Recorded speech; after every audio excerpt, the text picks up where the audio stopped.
She escaped her wedding and entered the wrong car, only to meet a millionaire who'd change her life. Hello everyone. Before we begin today's story, I have a small favor to ask.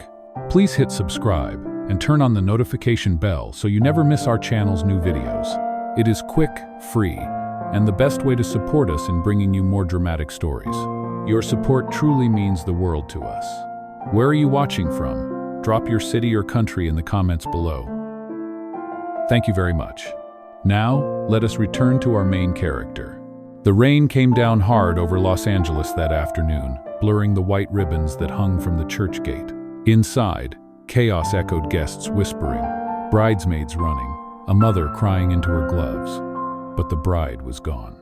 Maya Bennett ran barefoot down the marble steps, her wedding dress soaked, the lace clinging to her skin. The sound of the organ still played behind her, muffled by the storm. She did not look back. Her heart slammed against her ribs as she reached the street, the bouquet still in her hand. "Please, just drive," she gasped, yanking open the back door of a black car idling near the curb. The man in the driver's seat looked up from his phone, startled. He was not a chauffeur. His dark suit was too perfect, his eyes too calm for panic. For a heartbeat, they simply stared at each other, one drenched in rain and fear, the other in silence and confusion. Maya's voice trembled. "I am begging you, if you have a heart, please just go." Something in her eyes, wild, desperate, real, made him put the phone down. Without a word, he shifted the gear. The tires hissed on the wet pavement, pulling away from the church and the life she had just abandoned. Inside the car, the only sound was the rain drumming on the roof. Maya pressed her palms to her face, breath shaking. "Thank you," she whispered. "I just needed to get away." The man's tone was quiet but steady. Running away from a wedding? Her eyes lifted, defiant through tears. Running from a lie. He nodded once, his jaw tightening as if he understood too well. The traffic lights flashed red over his sharp profile, tall, composed, every movement measured. She did not know that this man, Ethan Cole, was one of the most private millionaires in Los Angeles finance. To her, he was just a stranger who chose not to ask questions. When they finally stopped at an old diner off the Pacific Coast Highway, Maya exhaled for the first time. Her white dress was torn at the hem. Mascara streaked down her cheeks, but she managed a faint smile. "I owe you more than I can say." Ethan handed her his jacket. "You owe me nothing," he said simply. "Just be safe." The warmth of his coat surprised her. It smelled faintly of cedar and rain. She pulled it close, watching him through the windshield as he turned back toward the storm. She had no idea that this brief act of kindness, this wrong car on a rainy afternoon, would change both their lives forever. The next morning, the city was washed clean by the rain, the air sharp with the smell of asphalt and ocean salt. Maya sat in a small diner booth, her wedding dress folded neatly beside her, now just damp silk and bad memories. She wore Ethan's black jacket over a borrowed shirt from the waitress, her hair still tangled from the storm. The world outside looked too bright, too normal for what had just happened. Ethan Cole stood at the counter, speaking quietly to the owner. His tone was even, almost detached, but his eyes kept flicking back toward the booth where she sat. He was used to solving problems, signing contracts, managing empires, but this was different. The woman in his jacket had run away from something money could not fix. When he returned to the booth, Maya looked up with cautious gratitude. "Thank you for not asking questions last night," she said softly. "I did not have any answers." He nodded, sliding a cup of coffee toward her. "You do not need to explain. Everyone deserves one clean start." She wrapped her hands around the mug, the warmth steadying her. "I do not even know your name." "Ethan," he said. "Ethan Cole." She smiled faintly. "Maya Bennett." There was a pause, then a small laugh. Guess introductions usually happen before someone steals your car. Quote, "You did not steal it," he said. "You just borrowed the wrong one." For the first time, she laughed, real laughter, the sound catching both of them off guard. Ethan smiled, a small curve that softened his face. It had been years since anyone had surprised him. He left cash for the meal and offered her his hand. "There is a bus station 2 blocks away. I can take you there." On the walk outside, the streets glistened with puddles. Maya's heels clicked unevenly on the wet concrete. She clutched her sketchbook to her chest like it was the last piece of herself she still owned. Ethan noticed the drawings when a page fluttered open wedding gowns. Yes, but also wild sketches of city skylines and fabric flowing like waves. "You draw?" he asked. "I try," she replied. "It used to be my dream, fashion design. But then life started asking for rent, not dreams." He did not answer right away, but the silence between them felt thoughtful, not cold. When they reached the bus station, Maya stopped. "Thank you, Ethan, for everything. I do not know what I would have done if you had not stopped." He looked at her, the early sun turning the rain on his coat into silver flecks. "Sometimes the wrong road leads to the right place," he said. "Be careful, Maya." She nodded, biting her lip. "Goodbye." He watched as she climbed the steps of the departing bus, her silhouette framed against the glass.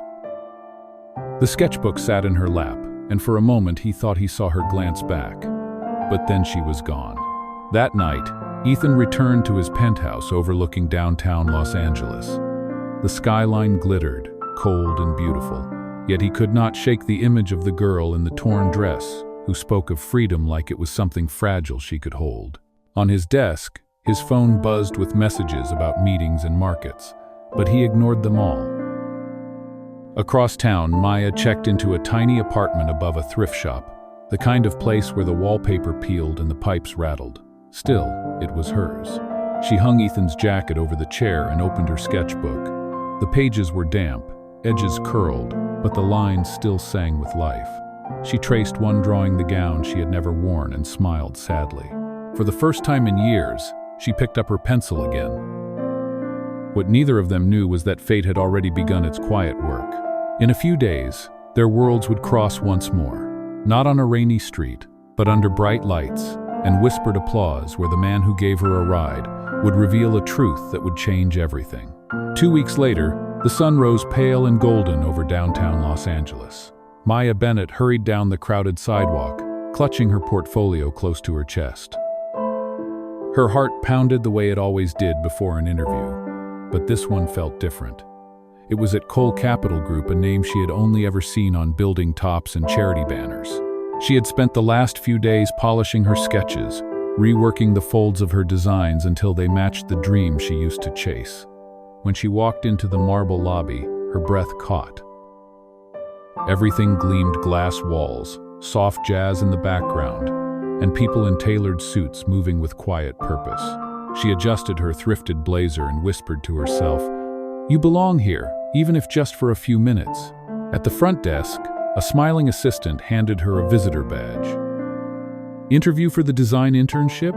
Maya nodded, trying to sound calm. "Yes, Maya Bennett. Conference room C, 23rd floor. Mr. Cole will see you soon. Has dip Faltel." "Mr. Cole?" she repeated, the name echoing in her chest. She tried to convince herself it was just coincidence. There were many Coles in Los Angeles. But when the elevator doors opened and she stepped inside, her pulse quickened all the same. The 23rd floor was silent, lined with glass offices and city views that stretched for miles. She waited outside the conference room, her hands twisting together. A deep voice spoke behind the door, confident, measured, the same voice she had heard in that car 2 weeks ago. When the door opened, she froze. Ethan Cole stood there, calm as ever, the morning light cutting across his suit like gold. For a heartbeat, neither of them moved. His eyes widened slightly, then softened with recognition. "Maya," he said quietly, "you found your way here." She blinked, completely stunned.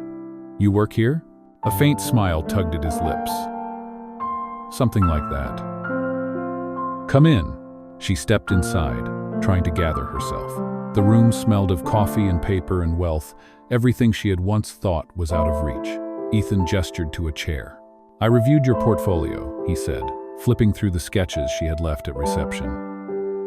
"You have an eye for shape and movement. You design stories, not just dresses." Her voice was small. "You actually looked at them?" "I do not invite people to my company for decoration," he said, his tone softening. "Your work has honesty. I like that." The realization hit her. He was not an employee. He was the head of the company. The car, the calmness, the precision, all of it suddenly made sense. She sat back, unsure whether to feel proud or foolish. "So, you are the Mr. Cole on the building," she said slowly. He nodded. "I suppose I am." Maya swallowed hard. "Then why did you not say anything that day?" Ethan's expression flickered, almost regretful. "Because for once, someone looked at me without seeing the money, and I did not want to lose that moment." Silence hung between them, fragile and full of meaning.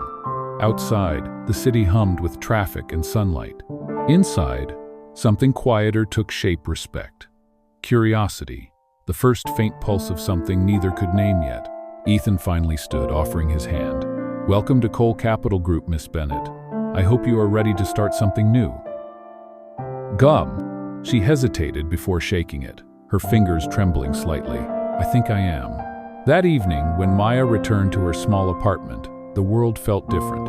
She placed Ethan's business card on her desk beside her sketchbook.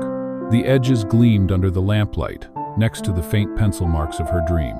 For the first time since she had run from that church, she felt she might be running towards something instead. What she did not realize was that Ethan was feeling the same, that the runaway bride he had met by accident was about to turn his carefully built world upside down. The next few weeks moved like a quiet storm. Maya settled into her new position at Cole Capital Group, her days filled with sketches, fabric swatches, and long hours in the design studio. She was not officially a designer yet, but Ethan had placed her on a special project, the company's first collaboration with a young fashion startup. It was the kind of opportunity she had only dreamed of, and yet she could not shake the nervous flutter in her chest every time she saw him. Ethan was not the kind of boss who filled the room with noise. He led with stillness, the kind that drew attention without asking for it. During meetings, he listened more than he spoke, his gaze calm but sharp. When he did speak, people stopped to hear every word. To Maya, that quiet strength was more intimidating than any raised voice. One evening, as the office emptied, she stayed behind to finish a set of sketches. The city lights glowed against the tall windows, painting the glass with streaks of gold. She was so focused she did not notice Ethan step in until his reflection appeared beside hers. "You are still here," he said. Maya smiled faintly. "Deadlines do not wait for daylight." He looked over her shoulder at the drawings spread across the desk. "You have a good eye for movement," he said. "You design like you are chasing something." "Freedom," she replied without thinking. Then she laughed softly. "Or maybe just rent money." Ethan smiled, the first real smile she had seen from him in days. "Freedom is a better reason," he said. "You remind me that not everything valuable has a price tag." For a moment their eyes met. The silence between them was not awkward, it was charged, alive. Then his phone buzzed on the desk, breaking the moment. He glanced at the screen and his expression shifted, colder, more guarded. "I have to take this," he said quietly. Maya watched him walk toward the window, voice low as he spoke to someone. The calm mask returned to his face, but his shoulders were tense. When he hung up, she asked gently, "Bad news?" "Nothing new," he said. "Investors worry more than they should. I worry less than I should." Before she could reply, the office lights flickered. A power surge rolled through the building, leaving only the city glow outside. They stood in the dim light, surrounded by the sound of distant thunder. Maya laughed nervously. "I guess even rich buildings have bad days." Ethan looked at her, his expression softening again. "That is the first time anyone has said that to me." They stayed by the window until the lights returned.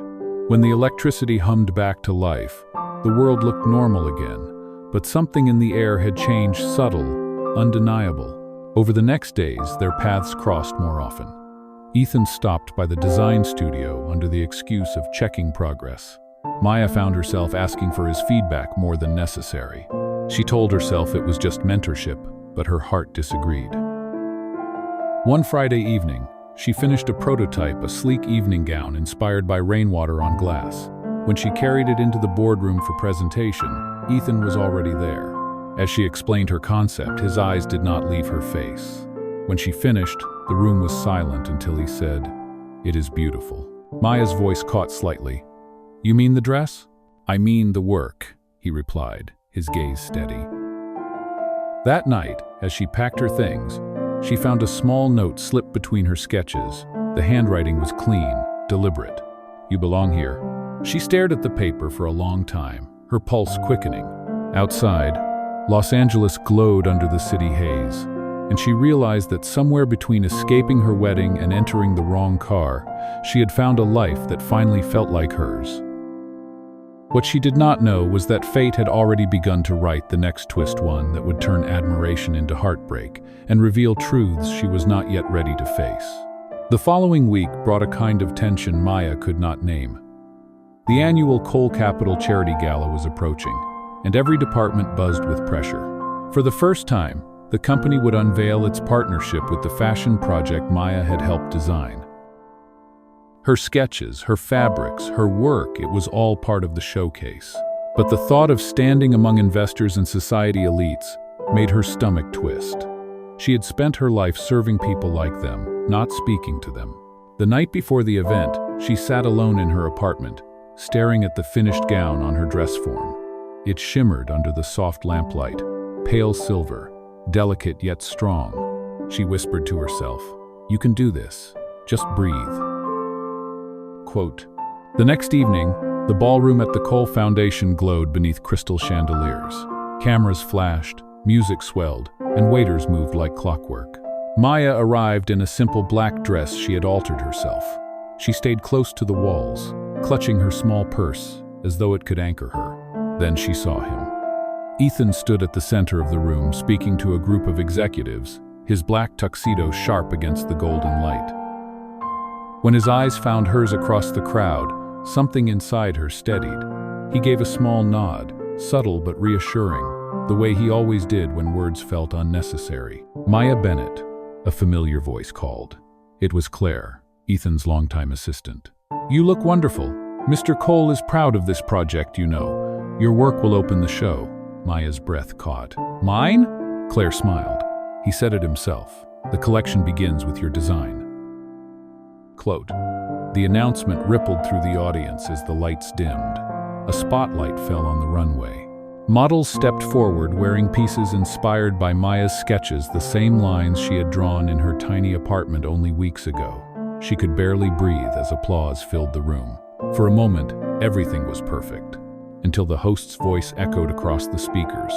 "Please welcome our guest of honor and lead benefactor, Mr. Ethan Cole."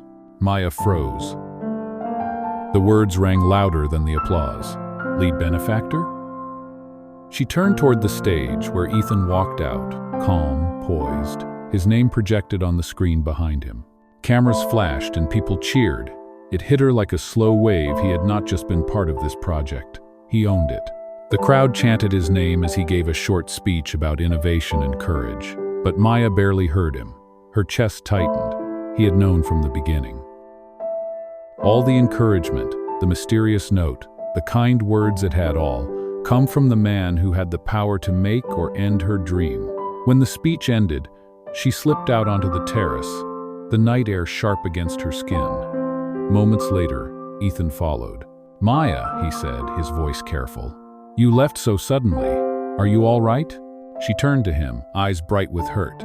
"You could have told me who you really were. All this time, I thought we were equals, but I was just another one of your projects." His jaw tensed. "That is not true." "Then what is?" she demanded. "Was it pity? Was it amusement?" Ethan took a slow breath. "It was honesty. You saw me before the title, before the wealth. That is what I did not want to lose." Maya shook her head, her heart pounding. "You say that like it makes it better. But it does not. You built this world of control, and I am just another line in your design." Quote, silence stretched between them, heavy and final. The sounds of laughter and music floated from the ballroom behind them, but neither moved. Finally, Maya whispered, "I cannot do this," and walked away, leaving him standing alone in the glow of the city lights. That night, she packed her things, leaving behind the sketchbook he had once admired. The next morning, when Ethan entered the studio, it lay open on her desk, the last page unfinished, a gown drawn in pencil and tears. He traced the line of her name at the bottom and closed the book, knowing that for the first time he had no idea how to fix what had been broken. The days after the gala passed in a blur. Maya left the company without notice, vanishing from Cole Capital Group as if she had never been there. Her desk was cleared, her phone disconnected, her name quietly removed from the upcoming press releases. To the world, she was just another designer who had come and gone. But to Ethan, her absence was a silence he could not escape. He threw himself into work, but the office felt hollow. Every sketch on the walls reminded him of her lines, her colors, her courage. At night, he would stand by the window of his penthouse, looking out over Los Angeles, wondering where she had gone. The city lights had never looked so distant. Meanwhile, across town, Maya found herself working in a small boutique in Silver Lake. It was modest, secondhand dresses, handmade jewelry, no press, no luxury. But it was real. She kept her head down and focused on the customers, trying to forget the sound of Ethan's voice or the way he had looked at her the night she left. Still, some part of her could not let go of the feeling that something between them had been true. One evening, as she was closing the shop, she found an envelope slipped under the door. Inside was a simple card embossed with gold, to Maya Bennett. Invitation. The Runaway Bride Collection. Friday, 7 p.m. Gallery 9. Her breath caught. That was her title, the words she had scribbled once in the corner of her sketchbook. She read it twice, disbelief spreading through her chest. Was it a coincidence, or had Ethan found a way to speak to her again? When Friday came, curiosity overcame hesitation. She arrived at Gallery 9 just before sunset. The room was softly lit, filled with framed designs, mannequins dressed in silver and white, and delicate notes of piano music in the background. But what stunned her most was the banner across the entrance. The Runaway Bride Collection, designs by Maya Bennett. Her sketches, her gowns. Every piece she had created for the Cole project had been displayed credited solely to her. And at the center of the room stood Ethan, dressed in a dark suit, his eyes finding hers the moment she stepped in.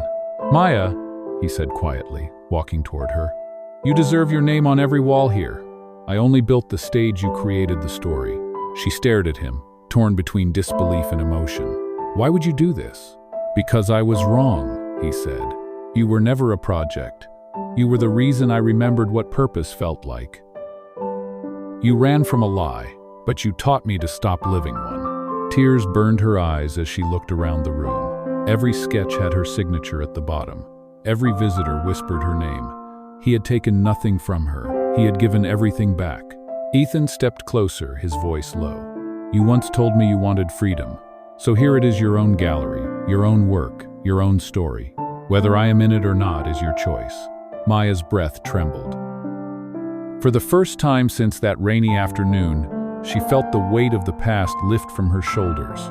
The walls that once separated them had turned into something else, proof that even mistakes could lead to something beautiful. As the lights dimmed and the room filled with applause for her collection, she finally smiled. Maybe fate had never been wrong. Maybe it had only been waiting for them to be ready to meet again. When the applause faded, Maya stood in the quiet hum of the gallery, her heart still racing. People moved around her, admiring the gowns, taking photographs, offering handshakes and congratulations. Yet her mind could focus only on one thing, the man who had made all of this possible. Ethan stood near the far wall, speaking to a journalist, his expression calm but his eyes glancing toward her again and again, as if afraid she might disappear. When the crowd finally thinned, Maya walked toward him. The air between them felt fragile, like glass catching light. "You should be the one accepting praise," she said softly. "You built this." Ethan shook his head. "No, Maya, I only repaired what I broke. You built everything that matters." Her voice wavered. "You could have just called. You did not have to make a whole exhibition." He smiled faintly. "I tried calling. You never answered." Maya looked down, embarrassed. "I thought hearing your voice would hurt too much." "And now?" he asked. She hesitated. "Now it hurts in a different way. Because part of me still does not know whether to trust you." Ethan's expression softened. Then let me earn it, one truth at a time. No contracts, no boardrooms, no lies. Just me. Before she could respond, the sound of footsteps interrupted them. It was Claire, his assistant, holding a sleek black envelope. "Mr. Cole, the press is asking for one final photo." Quote. He nodded. "Tell them to wait." Claire gave Maya a knowing smile before walking away. Maya exhaled, the tension easing just slightly. "You are really serious about this, are you not?" "Completely," he said. "But if you walk away again, I will understand. You do not owe me anything."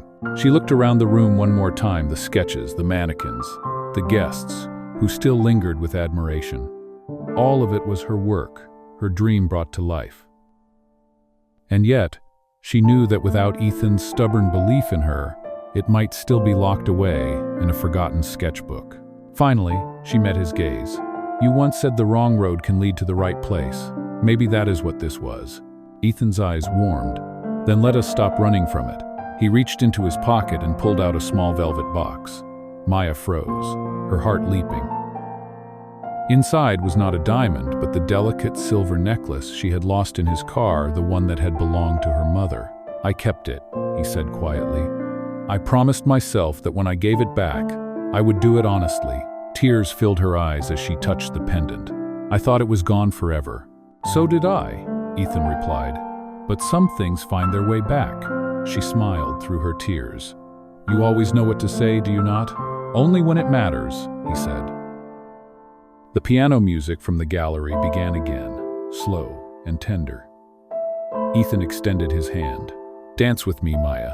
Not as my employee, not as a runaway bride, just as yourself." She hesitated only a moment before placing her hand in his. As they moved under the soft lights, the world outside seemed to fade, the rain-soaked streets, the noise, the misunderstandings. For the first time, she was not running. And as she rested her head against him, Maya whispered, "Maybe this was never the wrong car after all." Ethan smiled, holding her closer. "No," he said. "It was the one meant to find you." The music faded into the quiet hum of evening, but neither Maya nor Ethan moved. The gallery had emptied, the lights dimmed to a soft glow that painted their faces in gold and shadow. For the first time in months, the silence between them did not hurt. It felt peaceful, full of understanding instead of regret. Maya stepped back, her fingers still holding the pendant. "I never expected to end up here," she said softly. "Not in this dress, not in this city, and certainly not dancing with you." Ethan smiled. "Neither did I. But I stopped believing in coincidences the day you entered my car." Her laughter was quiet, warm. "You know, I used to think fate was cruel. It always took something before giving anything back." "And now?" he asked. "Now I think it just has a strange sense of humor." They walked slowly through the gallery, past the displays of her sketches and the glowing title that carried her name. On the far wall, one mannequin stood alone, the final gown, the one Maya had drawn on the last page of her sketchbook. It shimmered under the soft light, pure white with a hint of silver thread. A small card beside it read, "The Art of Maya Bennett." She stared at it in disbelief. "You finished it," Ethan nodded. "Your design was perfect. It only needed a place to be seen." For a long moment, neither spoke. The air felt heavy with emotion. Finally, Maya turned toward him. "You gave me back everything I lost, Ethan. My name, my dream, even my hope." He met her gaze, his voice steady. "You gave me something greater. You reminded me that success means nothing if it is built without truth." She looked down, the pendant catching the light between them. "So where do we go from here?" Ethan took her hand, his eyes calm and certain. "Wherever honesty takes us. No contracts, no conditions, just the road ahead." Maya smiled, her heart light for the first time in years. "Then I guess this is our new beginning." He squeezed her hand gently. "Yes," he said, "and this time you are not running away." As they stepped out of the gallery into the cool night air, the city spread out before them, alive, unpredictable, and full of promise. The rain that had once chased her away now glittered under the streetlights, soft and forgiving. Maya looked up at the sky and whispered, "Maybe the wrong turn was always the right one." Ethan glanced at her, smiling. Maybe it was fate's way of driving us home. Together, they walked toward the waiting car, no longer strangers, no longer lost, ready to write the rest of their story side by side. A year later, the city looked different through Maya's eyes. The same skyline that once felt impossible now shimmered like a promise kept. In the heart of downtown Los Angeles, a new boutique opened its doors beneath a simple silver sign that read Bennett & Cole Atelier. Inside, sunlight spilled across rows of elegant gowns, each one telling a story of courage, second chances, and love found in the most unexpected places. Maya stood near the front window, adjusting a mannequin's veil while Ethan arranged fresh white roses on a nearby table. The quiet rhythm between them had become their language, no longer marked by hesitation but by trust. He glanced at her, smiling softly. "First anniversary," he said. "Hard to believe it all started with you running away." She laughed, turning toward him. "And you picking up a stranger who ruined your car seats." "They were worth it," he said, reaching for her hand. "Every mile after that was worth it." On the counter sat her old sketchbook, edges frayed but cherished. The first page still held the drawing of the dress she never wore. Ethan flipped it open, tracing the pencil lines. "You kept this all along?" "Of course," Maya said. "It reminds me that the best mistakes are the ones that lead us home." Outside, a small crowd gathered for the boutique's grand opening. Reporters, clients, and old friends filled the street, waiting for the ribbon cutting. Ethan looked at her, offering the scissors. "Ready, partner?" She nodded, her heart full. "Ready, partner." Together they cut the ribbon, and the crowd erupted in applause. As the music swelled and flashes from cameras lit up the sidewalk, Maya felt something shift inside her, a quiet peace that only comes when you finally stop running from yourself. She turned to Ethan, her voice barely above a whisper. "You know, I used to dream about designing dresses for other people's weddings. I never thought I would find my own story inside one." Ethan smiled, his eyes tender. "Then let us make it official." He reached into his jacket and revealed a small velvet box. The sight of it made her breath catch. Inside, nestled against white satin, was a ring, simple, elegant, with a single diamond that caught the morning light. "Maya Bennett," he said, his voice steady.